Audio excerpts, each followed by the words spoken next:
Good morning to all of you and welcome to all of you in OCIS PCS channel. कैसे हैं आप लोग? Hope से सभी अच्छे होंगे, पढ़ाई भी काफ़ी बेहतर चल रही होगी। तो आज के हमारे इस करंट अफेयर्स के सेशन में हम देख लेते हैं कि कौन कौन से इंपॉर्टेंट MCQs हैं। यानी आज की क्लास पूरी 7 डेज में जो हम लोगों ने पूरे सप्ताह में जो पढ़ा है उसे केवल आज हम लोगों को रिविजन करना है और क्लास बेस्ड किस पे है? फुल्ली MCQs पर होगी। आज कोई डिटेल में इश्यूज की डिस्कशन नहीं की जाएगी। 50 क्वेश्चंस आज की क्लास में हम लोग डिस्कस करते हैं। तो चलिए देखते हैं क्लास में फर्स्ट क्वेश्चन कौन सी है। फर्स्ट क्वेश्चन पे आते हैं। फर्स्ट क्वेश्चन है, भारतीय फिल्म एवं टेलीविजन संस्थान FTII सोसाइटी का नया अध्यक्ष किसे नियुक्त किया गया है? नया अध्यक्ष किसे नियुक्त किया गया है? तो इसका राइट आंसर क्या हो जाएगा? इसका राइट आंसर क्या होगा? किसे नियुक्त किया गया है? ऑप्शन दिया गया है सनी देओल, बोमन ईरानी, सलमान खान, आर माधवन। तो इसका राइट आंसर हो जाएगा आर माधवन। आर माधवन। एक चीज मैं आप लोगों से और आप लोग कमेंट सेक्शन बताइएगा कि क्या इमेज देना आप लोगों को सही लग रहा है। इमेज मैं इसलिए देती हूँ ताकि आप लोगों को चीजें जो है वो याद रह जाएंगी इमेज अगर देने से। अगर सही लगता है तो कमेंट सेक्शन में यस और नहीं लगे तो नो, जो भी आपको अपनी तरफ से एक ओपिनियन जरूर दीजिएगा। ओके, तो आगे क्लास को फिर उस अनुरूप लिया जाएगा। नाउ तो हम लोग FTII सोसाइटी का नया अध्यक्ष कौन है? आर माधवन जी। और आर माधवन जो इनकी फिल्म कौन सी है? रॉकेटरी को इस बार क्या किया गया है? 69वां राष्ट्रीय फिल्म पुरस्कार भी दिया गया है। इसके अलावा FTTI का अगर बोला जाए कि इसकी स्थापना कब हुई तो 1960 में 1960 में इसकी स्थापना की गई थी। और ये किसके अंतर्गत आता है? सूचना एवं प्रसारण मंत्रालय के अधीन। सूचना एवं प्रसारण मंत्रालय के अधीन। चलिए now come to the next question. सितंबर 2023 में भारत सरकार ने बच्चों को AI सिखाने में मदद करने के लिए निम्नलिखित में से किसके साथ एक समझौता ज्ञापन पर हस्ताक्षर किए हैं? AI यानी आर्टिफिशियल इंटेलिजेंस यानी कृत्रिम बुद्धिमत्ता सिखाने के लिए किसकी मदद ली है? ऑप्शन दिया गया है गूगल, एडोब, माइक्रोसॉफ्ट, HP। तो राइट आंसर क्या हो जाएगा? एडोब।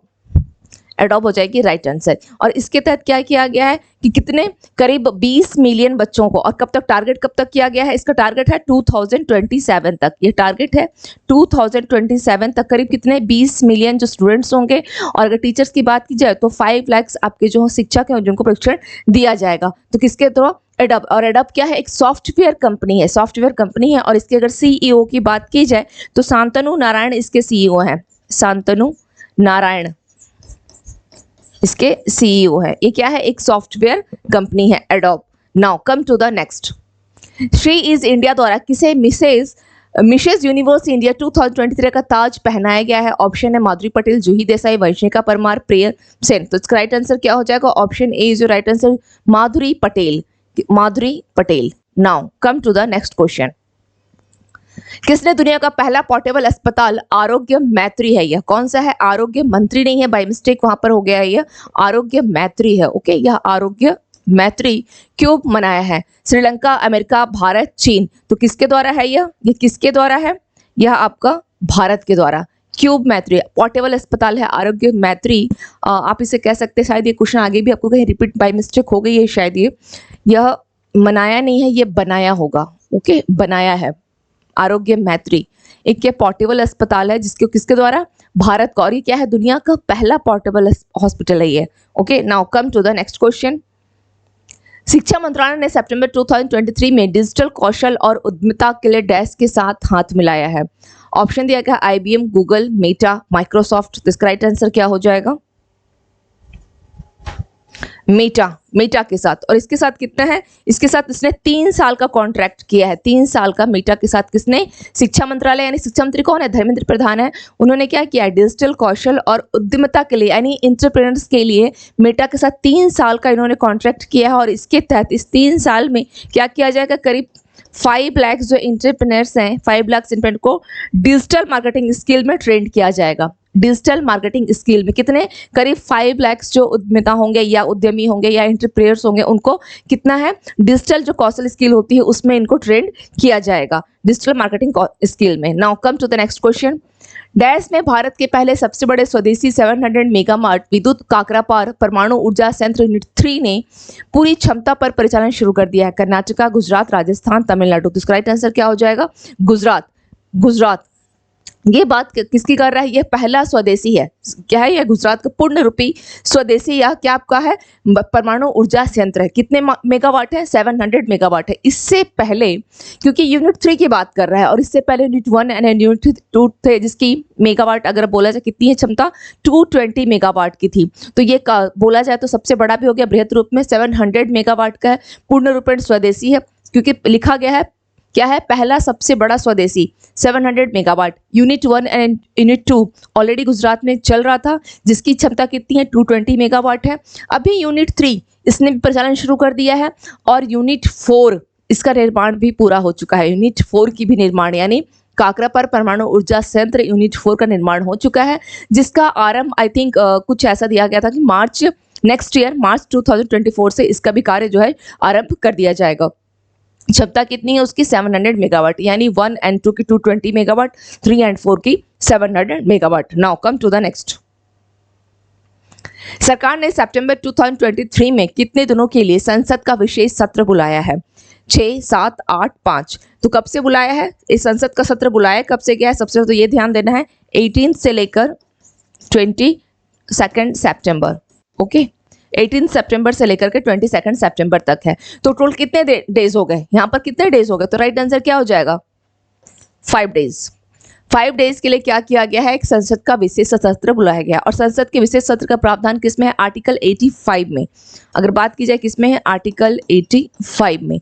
चलिए, अगर बोला जाए कि सत्र कितने प्रकार के होते हैं, कितने सेशन होते हैं, तो 3 होते हैं। बजट सेशन होता है, शीतकालीन होता है और मानसून होता है। इन सबों में सबसे लंबा पीरियड जो है कार्यकाल किसका होता है? तो कब बजट का होता है, जो आपकी जनवरी से स्टार्ट होकर के अप्रैल लास्ट वीक या मई आपके फर्स्ट वीक तक यह चलता रहता है। तो सबसे लंबा सेशन किसका होता है? बजट सेशन होता है। Now come to the next. उस कंपनी का नाम बताइए जिसने भारत की पहली एआई संचालित एंटी ड्रोन प्रणाली का अनावरण किया है। ऑप्शन दिया गया है child's AI, ग्रेने robotics, सीफॉर्म, इन्फ्रोगेंट software solutions. तो इसका राइट आंसर क्या हो जाएगा? इसका राइट आंसर क्या होगा? Option B, ग्रेने robotics. एक्चुअली ये हैदराबाद की एक फर्म है, हैदराबाद की एक कंपनी है, ग्रेने रोबोटिक्स हैदराबाद की है। इसका काम क्या है? ये बोला गया कि भारत की पहली एआई संचालित एंटी ड्रोन, जिसका नाम दिया गया है इंद्रारोधी। इसका नाम भी क्या दिया गया है? इंद्रजाल। इंद्रजाल इसका नाम दिया गया है। किसका? इस एंटी ड्रोन प्रणाली का, या ऐसा आप बोल सकते हैं कि ड्रोन रोधी प्रणाली, जो भी आप बोलते हैं, तो इंद्रजाल नाम दिया गया। नाम को ध्यान रखिएगा। इसका काम क्या है?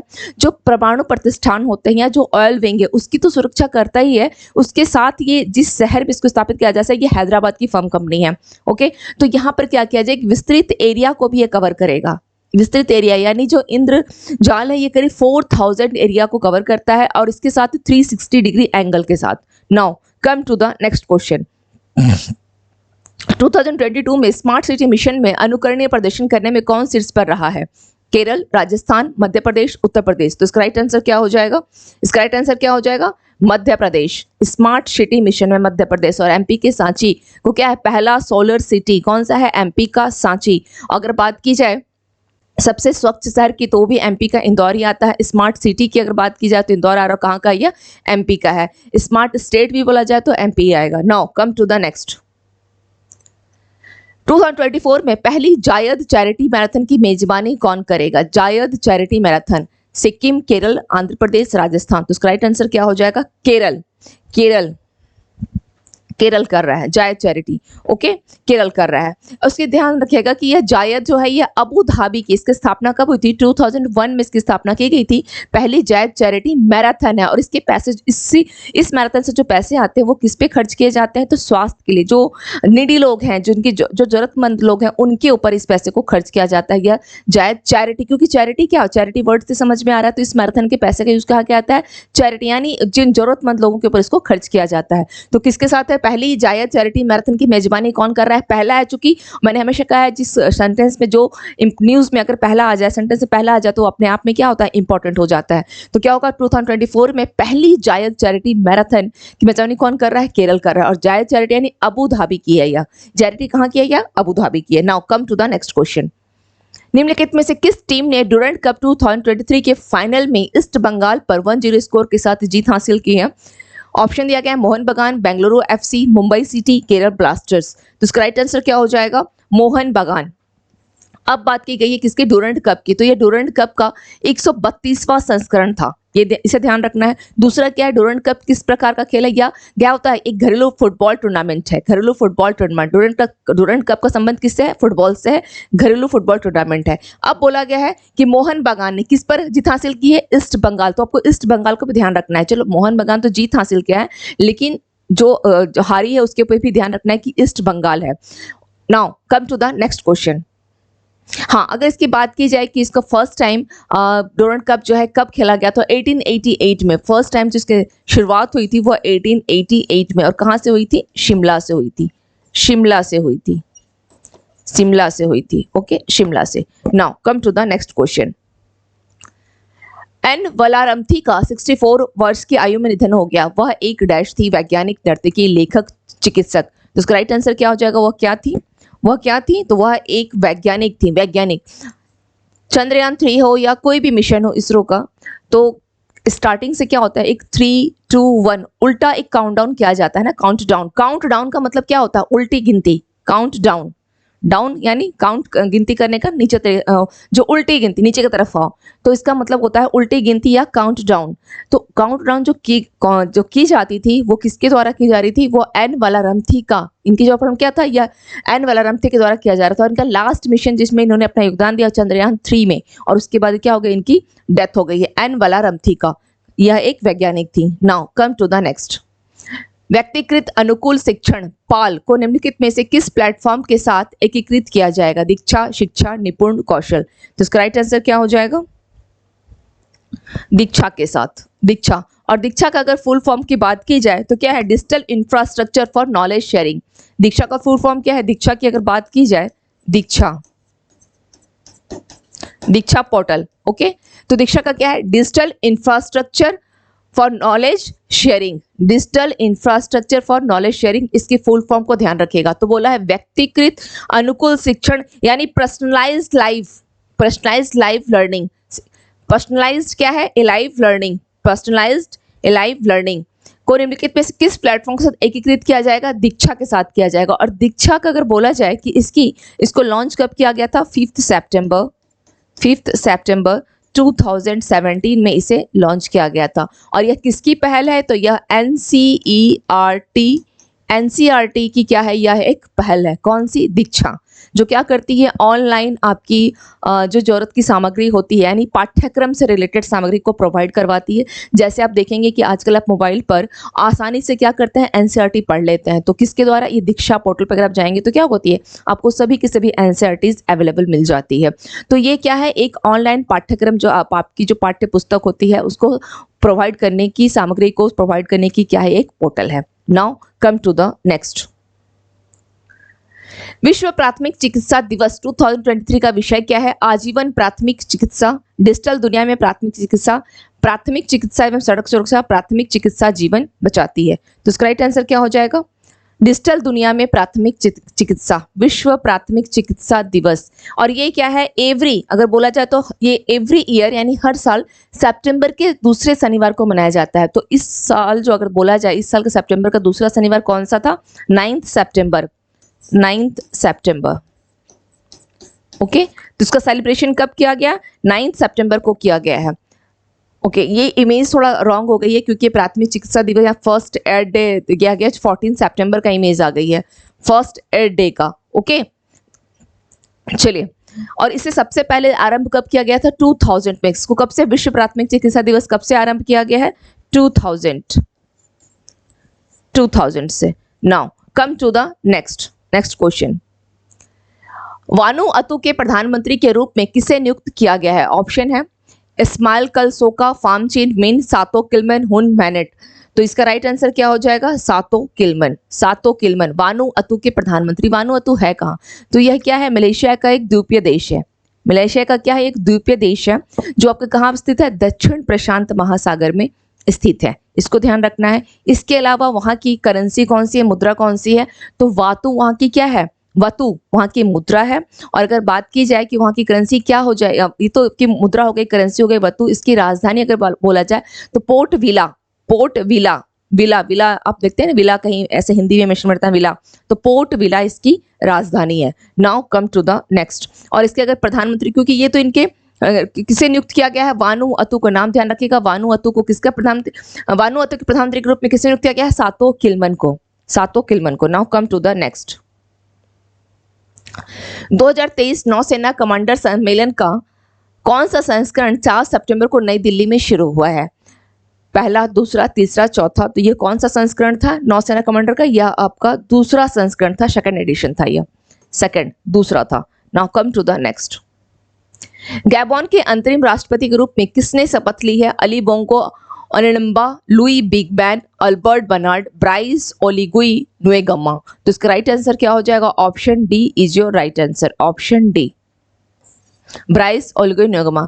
गैबोन, गैबोन कहाँ है? यह तो मध्य अफ्रीकी देश के पश्चिम में स्थित है गैबोन। इसके साथ ध्यान रखिएगा, लिब्रेविले इसकी राजधानी है। क्या है? लिब्रेविले इसकी राजधानी है। और राष्ट्रपति के रूप में शपथ किसने लिया है? ब्राइस ओलिगुई नुएगमा ने। Now come to the next. किसने अंतर्राष्ट्रीय एरोस्पेस सम्मेलन का उद्घाटन किया है? जेपी नड्डा, ज्योतिराव सिंधिया, ओम बिरला, राजनाथ सिंह। तो इमेज से बिल्कुल क्लियर समझ में आ रहा है कौन है? Option B is your right answer, Jyotirao Scindia. आप लोग अपने ओपिनियन जरूर बताइएगा कि इमेज आपके क्वेश्चंस में देना है या नहीं देना है। Now come to the next. एशियाई टेबल टेनिस चैंपियनशिप 2023 में किस देश की टीम ने कांस्य पदक जीता है? किस देश की टीम ने? ऑप्शन दिया गया है भारत, चीन, सिंगापुर, दक्षिण कोरिया। तो इसका राइट आंसर क्या हो जाएगा? भारत, भारत हो जाएगा। और कौन इसमें अगर बोला जाए कि विजेता टीम कौन सी रही है, तो वो चीन रही है। सबसे सफल टीम इसमें चीन रही है। किस देश ने चंद्रमा की सतह पर सॉफ्ट लैंडिंग हासिल करने वाला 5वां देश बनने के उद्देश्य से 7 सितंबर 2023 को चंद्रमा लैंडर स्लिम लॉन्च किया है?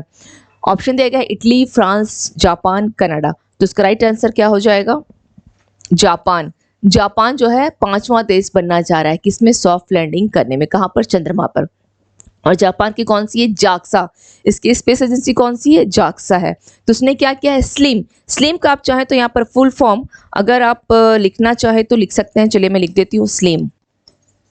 स्लिम, स्लिम का क्या हो जाएगा? स्मार्ट लैंडिंग, स्मार्ट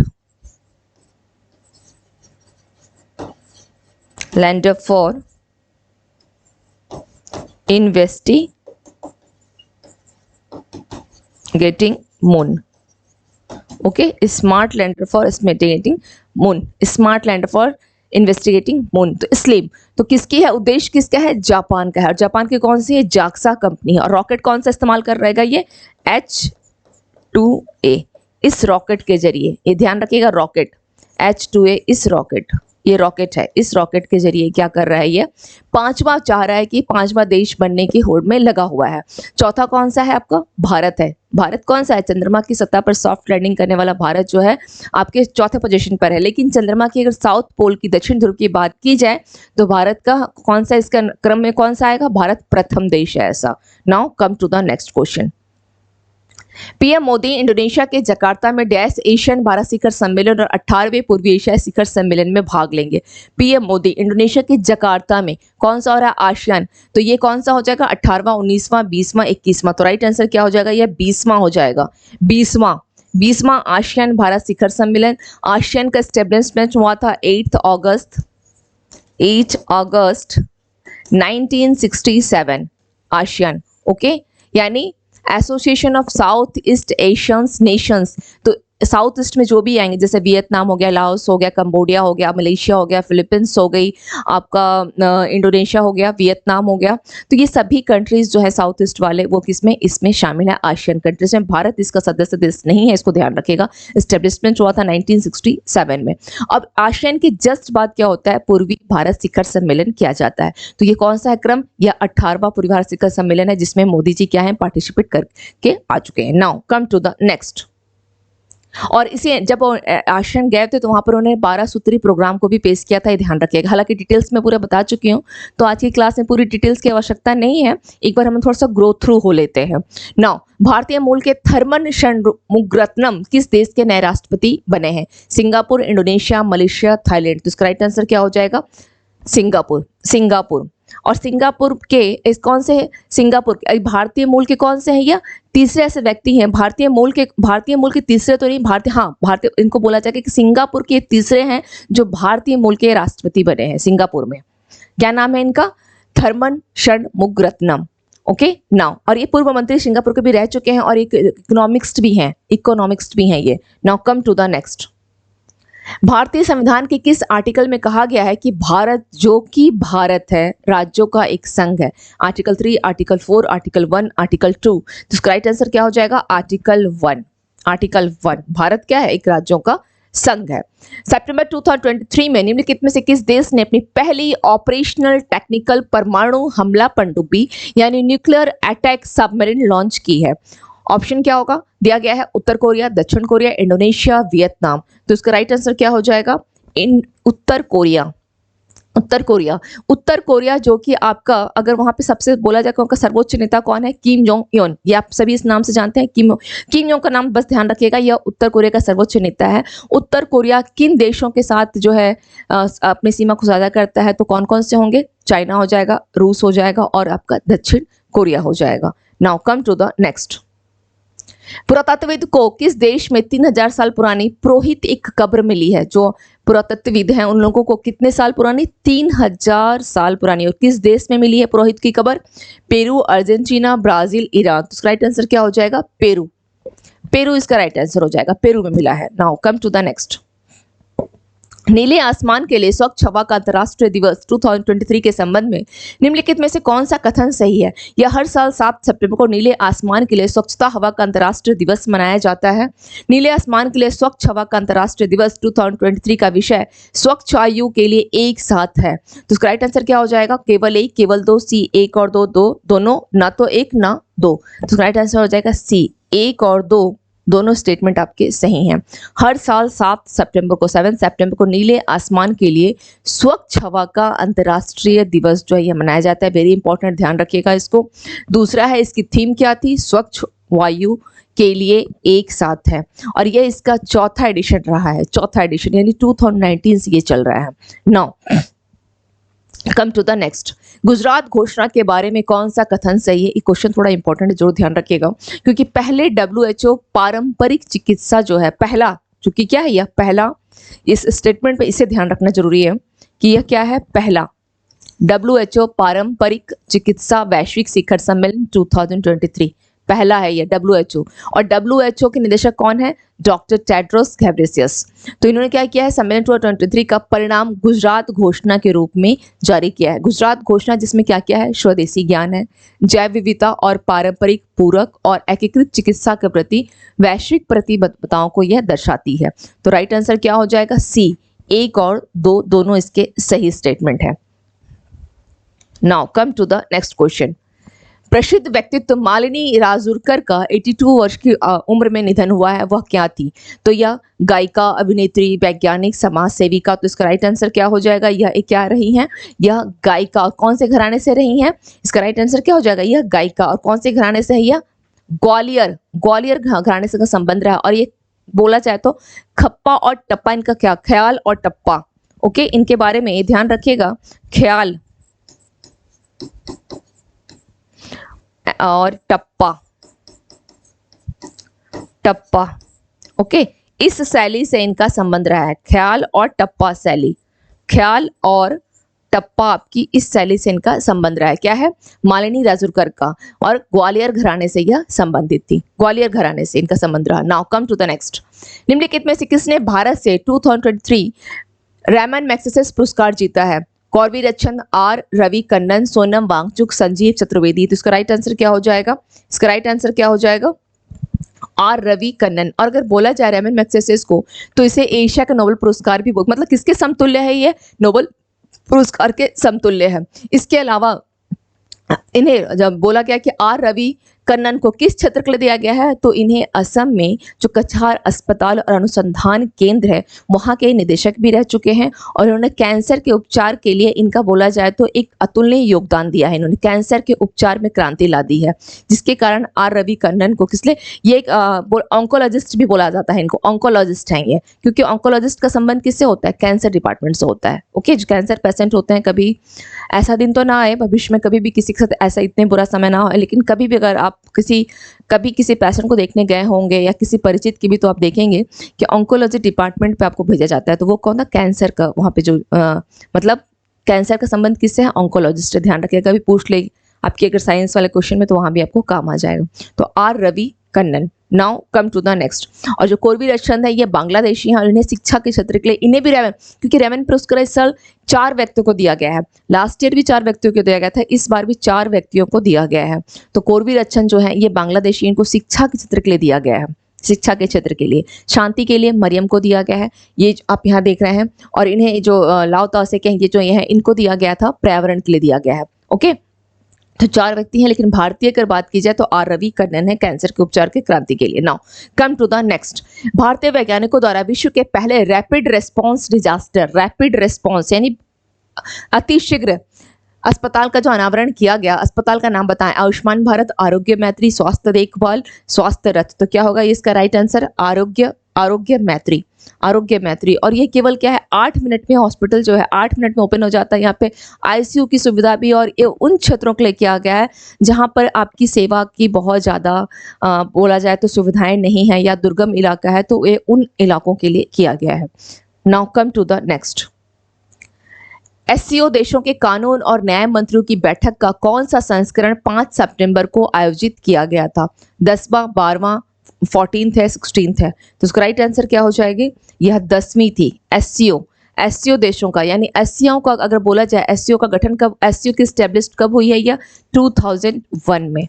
एससीओ का गठन कब हुआ है? 2001 में। और इसके टोटल कितने सदस्य देश थे अब तक? 9 थे। अब कितने हो गए हैं? 10 हो गए हैं। अब कितने हो गए? 10 हो गए। और 10वां कौन सा? ईरान है। एससीओ में कौन कौन से कंट्रीज जो शामिल हैं? अब मैं ऐसे बता देती हूँ क्योंकि मैंने क्लास में भी आप लोगों को लिखवा रखा है। एससीओ में कौन कौन सा है?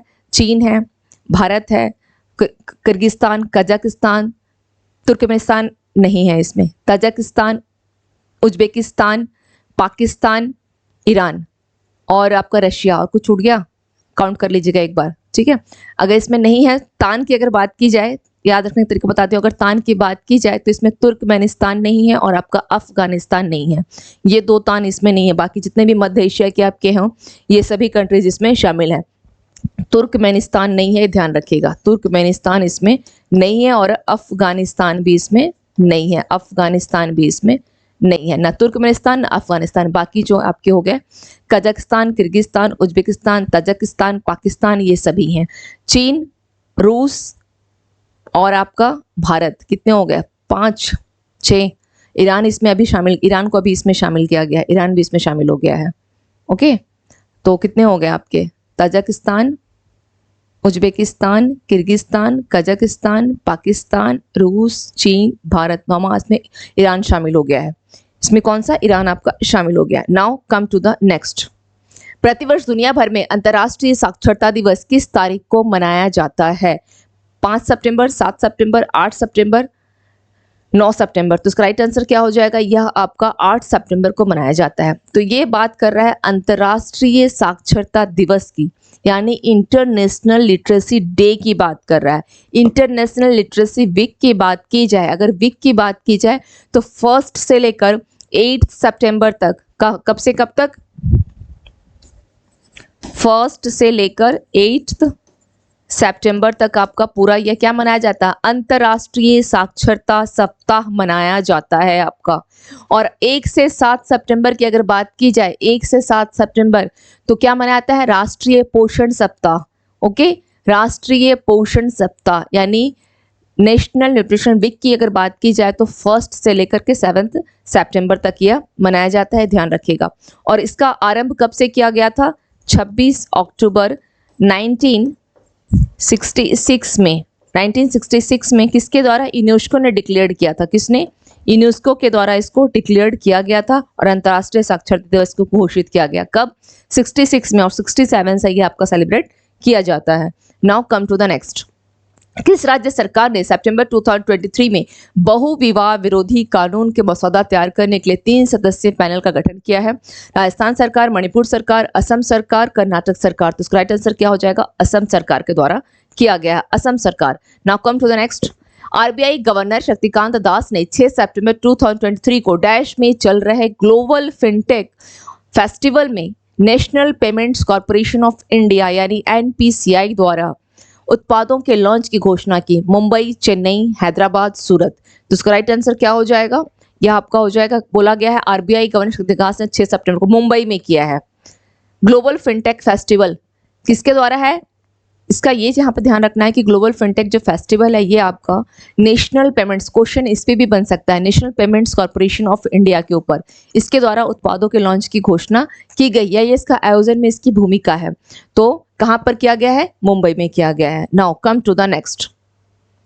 रेलवे बोर्ड के अध्यक्ष और मुख्य कार्यकारी अधिकारी सीईओ के रूप में किसे नियुक्त किया गया है? जया वर्मा सिन्हा, अनिल कुमार लोहाटी, सुनील सिंह कौशिक, दीपेश कुमार मलिक। तो इसका राइट आंसर क्या हो जाएगा? जया वर्मा सिन्हा। और यह पहली महिला है जिन्हें रेलवे बोर्ड का अध्यक्ष और सीईओ नियुक्त किया गया है। इन्होंने किसका स्थान लिया है? अनिल कुमार लोहाटी का स्थान।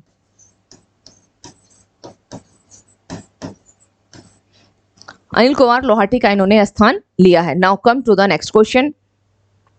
क्रिकेटर हित स्ट्रीक का 3 अगस्त को 49 इयर्स की एज में निधन हो गया। वह किस देश के लिए खेलते थे? वेस्ट इंडीज, दक्षिण अफ्रीका, जिम्बाब्वे, इंग्लैंड। तो क्या हो जाएगा? यह जिम्बाब्वे के लिए खेलता था। राइट आंसर जिम्बाब्वे हो जाएगा, जिम्बाब्वे। और ये क्या है, बहुत बोला जाए तो गेंदबाज भी, तेज गेंदबाज भी रह चुके थे ये। Now come to the next.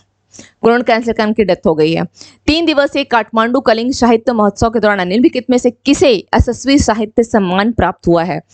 Option दिया गया है मनीषा कोइराला, बी दिव्या दत्ता, अवधेश प्रधान, डी ऊपर के सभी। तो इसका राइट आंसर क्या हो जाएगा? डी ऊपर के सभी को यशस्वी साहित्य सम्मान प्राप्त हुआ है काठमांडू कलिंग साहित्य महोत्सव में। ये पहली बार ये इस तरह का जो दिया जा रहा है ये सम्मान, जो यशस्वी साहित्य सम्मान, ये पहली बार है जिसका आरंभ किया गया है। फर्स्ट टाइम ही इसे आरंभ किया गया है।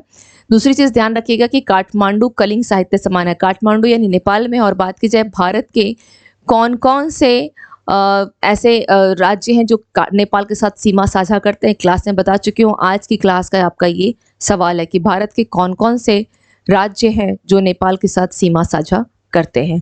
Now come to the next. बहुत आसान पूछी हूँ, टफ नहीं है। किस सुंदरी ने मिस इंटरनेशनल इंडिया 2023 का खिताब जीता है? प्रवीण अंजना, गीतिका राव, मधु चावला, अनन्या शर्मा। तो इसका राइट आंसर क्या हो जाएगा? Praveena Anjana. A is your right answer. Now come to the next. शिक्षा मंत्री धर्मेंद्र प्रधान ने हाल में ही निम्नलिखित में से किसका मालवीय मिशन शिक्षक प्रशिक्षण कार्यक्रम को लॉन्च किया है?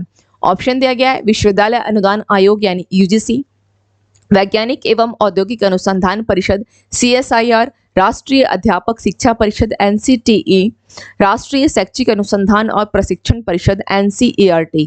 तो इसका राइट आंसर क्या हो जाएगा? Option A is your right answer. A, option A विश्वविद्यालय अनुदान आयोग यानी यूजीसी के साथ कौन सा है? मालवीय मिशन शिक्षक प्रशिक्षण कार्यक्रम को लॉन्च किया गया। किसके द्वारा? तो धर्मेंद्र प्रधान जी के द्वारा, जो कि आपके शिक्षा मंत्री रह चुके हैं। नाउ अमेरिकी राज्य जॉर्जिया ने आधिकारिक तौर पर डैश को हिंदू विरासत माह घोषित किया। नवंबर, अगस्त, सितंबर, अक्टूबर। तो किसको घोषित किया इसने? अक्टूबर को। अक्टूबर को। एक्चुअली अगर बात की जाए कि पूरी दुनिया में हिंदू आबादी कितने फॉलोवर्स, सबसे अधिक संख्या में हिंदू धर्म है, और इसके अगर कितने फॉलोवर्स हैं पूरी दुनिया में, तो 3 अरब जो हैं लोग इसके क्या हैं? अनुयायी हैं, फॉलोवर्स हैं। और केवल अमेरिका में अगर बात की जाए, अमेरिका में तो करीब 3 लाख इसके फॉलोवर्स मिल जाएंगे। हिंदू धर्म के फॉलोवर्स कितने? 3 लाख होंगे। तो बोला गया है कि अमेरिकी राज्य कौन सी है? जॉर्जिया है, जो पूरी अक्टूबर को क्या बोल रही है? हिंदू विरासत माह पूरा मंथ जो ये घोषित करेगी। जॉर्जिया के किसके द्वारा? गवर्नर के द्वारा घोषणा की गई। गवर्नर कौन है? Brian Kemp. यहाँ पे इमेज में भी देख रहे होंगे, ये है जॉर्जिया के गवर्नर ब्रायन कैंप। ये ब्रायन कैंप यहाँ के गवर्नर है। Now come to the next question. Bharat के अपनी तरह के पहले भूमिगत ट्रांसफार्मर का उद्घाटन किस स्थान पर किया गया है? कोची, चेन्नई, बेंगलुरु, हैदराबाद। तो इसका राइट आंसर क्या हो जाएगा? इसका राइट आंसर हो जाएगा बेंगलुरु। इसका राइट आंसर क्या होगा? बेंगलुरु। और कितना है यह? बोला जाए तो भूमिगत है जो किया, तो जमीन से कितना है 10 फीट नीचे इस ट्रांसफार्मर का उद्घाटन किया गया है, 10 फीट नीचे। तो जो आपके बोल सकते हैं जो सबवे पे चलते हैं, जो पैदल यात्री होते हैं, जो आपके फुटपाथ पे साइड पे किनारे जो चलते हैं, सबवे पे अगर बोल सकते हैं, तो आप फुटपाथ या बोलते हैं जो चलते हैं पैदल यात्री, जो आपका होता है उस एरिया के लिए क्या सेफ्टी पहुंचाने के दृष्टिकोण से भी काफी कारगर साबित होगा। Now come to the next. केंद्रीय मंत्री धर्मेंद्र प्रधान ने लेट्स मूव फॉरवर्ड नामक एक कॉमिक बुक जारी की है। इसे एनसीईआरटी और निम्नलिखित में से किस संगठन के द्वारा संयुक्त रूप से विकसित किया गया है? यूनेस्को, विश्व बैंक, यूनिसेफ, भारतीय रिजर्व बैंक। तो किसके द्वारा हो जाएगा? या यूनेस्को के द्वारा हो जाएगा। यानी यूनेस्को और एनसीईआरटी दोनों ने मिल करके संयुक्त रूप से इसको विकसित किया है। बुक का नाम क्या है? लेट्स मूव फॉरवर्ड नामक एक कॉमिक बुक है। किसके लिए है? तो आपके स्वास्थ्य के लिए है। यानी जो स्कूल जाने वाले बच्चे हैं, जो स्कूल जाने वाले बच्चे हैं, उनके स्वास्थ्य को और किस प्रकार से सक्षम किया जाए, उसके लिए बुक को जारी किया गया है। Now come to the next. सरकार ने G20 India mobile app launch किया है। यह ऐप डैश के द्वारा विकसित किया गया है। विदेश मंत्रालय, गृह मंत्रालय, इलेक्ट्रॉनिक्स और आईटी मंत्रालय, वाणिज्य और उद्योग मंत्रालय। तो किसके द्वारा किया गया है? यह आपका विदेश मंत्रालय। G20 India mobile app launch किया गया है, यह विदेश मंत्रालय। G20 का सम्मेलन अभी चल रहा है भारत में, नई दिल्ली में इसका आयोजन चल रहा है। और यहाँ पर जो भारत मंडपम है, वहाँ पर नटराज की काफी मतलब 27 फीट एक ऊंची, जो दुनिया की सबसे ऊंची मूर्ति है, या आप बोल सकते हैं नटराज की मूर्ति जो स्थापित की गई है। और इसका नटराज का संबंध किससे है? तो शिव से है। और किस वंश से? चोल वंश से। इस सभी पहलों को जितने भी G20 से संबंधित क्वेश्चन तो इस पे बनेंगे ही G20 से, प्रीलिम्स में भी और मेंस में भी। तो बहुत अच्छे से करके जाएगी। जितने भी चीजें G20 से मिलती है, जैसे ट्राइका का संबंध है, ट्राइका क्या है G20 में, तो इसमें लास्ट ईयर जो बैठक हुई थी, या वर्तमान की जो बैठक है, या कमिंग जो बैठक होती है, उस 3 ईयर्स की बैठक को ट्राइका कहा जाता है। लास्ट ईयर कब हुआ था G20 का बैठक? 2022 में हुआ था। कहाँ हुआ था? इंडोनेशिया के बाली में। इस साल 2023 में भारत के न्यू दिल्ली में हो रहा है। 2024 में ब्राजील के रियो डी जेनेरो में होगा। इंडोनेशिया वाला 17th एडिशन था, भारत में जो हो रहा है 18th एडिशन है, नेक्स्ट ईयर 19th एडिशन होगा। G20 में आपके करीब कितने कंट्रीज हो गए? 20 कंट्रीज इसमें हैं, यानी 19 कंट्रीज प्लस 1 EU यूरोपीय यूनियन, इसको ध्यान रखना है। और ये कभी है क्या है? अर्थ, जितनी भी विकसित अर्थव्यवस्था है उनका समूह है ये। तो बहुत सारे क्वेश्चंस आपको G20 से रिलेवेंट इस बार क्या कर रहा है? भारत इसकी अध्यक्षता कर रहा है। भारत कब से कर रहा है? तो ये 1 दिसंबर 2022 से लेकर के 30 नवंबर 2023 तक प्रेसिडेंसी किसके पास है G20 की? तो भारत के पास है। और इसी के अंतर्गत करीब 200 ऐसे बोल सकते हैं कि 200 मोर देन 200 से भी अधिक जो है सम्मेलन की गई है। 200 से अधिक सम्मेलन किया गया है, जिसकी अध्यक्षता भारत ने किया है। तो इस रिलेवेंट बहुत सारे क्वेश्चंस आपके बनते हैं। इसकी पूरी एक क्लास G20 पे बेस्ड कि किस प्रकार से कितने क्वेश्चन बन सकते हैं, इसकी क्लास वीडियो तो अपलोड मिलेगी ही, लेकिन आप लोग भी कोशिश कीजिएगा कि एज मच एज इसके क्वेश्चंस को कर ले जाने का, प्रीलिम्स के दृष्टिकोण से भी और मेंस के दृष्टिकोण से भी। Now come to the next. कौन व्यक्ति अनंत माहेश्वरी के स्थान पर नासकॉम के नए चेयरपर्सन बने हैं? मणिक शर्मा, विराट सिंह, राजेश नाम्बियार, रामगोपाल सिंह। तो इसका राइट आंसर क्या हो जाएगा? Rajesh Nambiar. Now come to the next. TDP प्रमुख एन चंद्रबाबू नायडू को भ्रष्टाचार के आरोप में गिरफ्तार कर लिया गया है। वह किस राज्य के पूर्व मुख्यमंत्री थे? तेलंगाना, तमिलनाडु, कर्नाटक, आंध्र प्रदेश। तो इसका राइट आंसर क्या हो जाएगा? आंध्र प्रदेश के मुख्यमंत्री रह चुके हैं। नेक्स्ट है, सितंबर 2023 में सेलम जिले के किस उत्पाद को जीआई टैग प्राप्त हुआ है? सेलम साबूदाना, सेलम आम, सेलम कपड़ा, सेलम सिल्क। तो इसका राइट आंसर क्या हो जाएगा? यह सेलम साबूदाना हो जाएगा। और सेलम जिला कहाँ पर? तमिलनाडु की बात कर रहा है, तमिलनाडु में सेलम जिला है। और यहाँ पर क्या है? सबसे ज्यादा अगर उत्पादन की बात की जाए तो यहाँ क्या होता है? साबूदाना जो है उत्पादन किया जाता है। Come to the next. 9 सितंबर 2023 को अफ्रीकी संघ औपचारिक रूप से निम्नलिखित में से किस समूह में शामिल हो गया है? ब्रिक्स, G7, G20, संघाई सहयोग संगठन। तो इसका राइट आंसर क्या हो जाएगा? G20 में यह शामिल हो गया है, ब्रिक्स संघ। नाउ कम टू अफ्रीकी संघ जो आपका बोला जाए। नेक्स्ट है 6 सितंबर 2023 को किस देश के सुप्रीम कोर्ट ने देश में गर्भपात को वैध कर दिया है?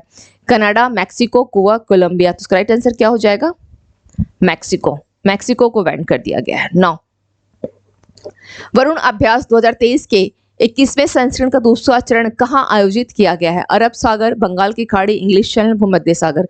तो इसका राइट आंसर क्या हो जाएगा? अरब सागर। ये कौन सा संस्करण है? 21वां संस्करण है। वरुण अभ्यास में कौन कौन शामिल है? भारत और फ्रांस, ये ध्यान रखिएगा। तो 21वां, इससे पहले कब हुआ था? जनवरी में हुआ था। और वह कहाँ हुआ था? भारत के पश्चिमी तट पर। तो ये हो गई। चलिए, तो आज की क्लास के हम लोगों के क्वेश्चंस जो हम लोगों ने देखे हैं, जो इंपॉर्टेंट क्वेश्चंस है, रिगार्डिंग कोई भी डाउट्स होगा तो अपना कमेंट सेक्शन में जरूर कमेंट करके पूछिएगा। तो मिलते हैं फिर नेक्स्ट सेशन में tomorrow morning. Thank you to all of you and have a nice day.